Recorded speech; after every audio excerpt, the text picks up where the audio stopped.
ang Diyos ang unang kumanta ng love song sa atin.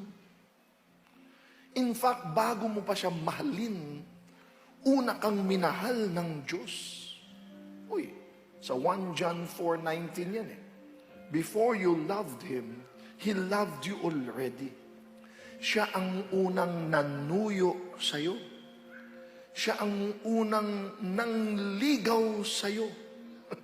Siya ang unang nagmahal sa'yo. And that's the big message we're giving you today. God is courting you. Grabe!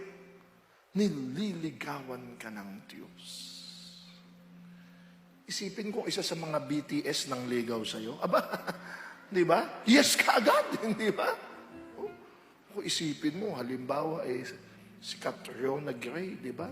Siya yung nagpahiwatig sa'yo, na gusto ka niya. Abay, naku, mabaliw-baliw ka kung ikaw yung lalaki.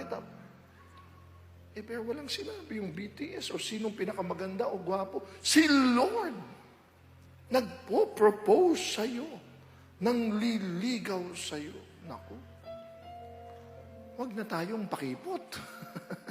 Wag na tayong pa-hard to get. Because today, you'll realize and hear again, God is giving and offering His love for you. Amen? Isn't that a good thought for Valentine's month? Let's clap our hands again to the Lord who loves us immeasurably.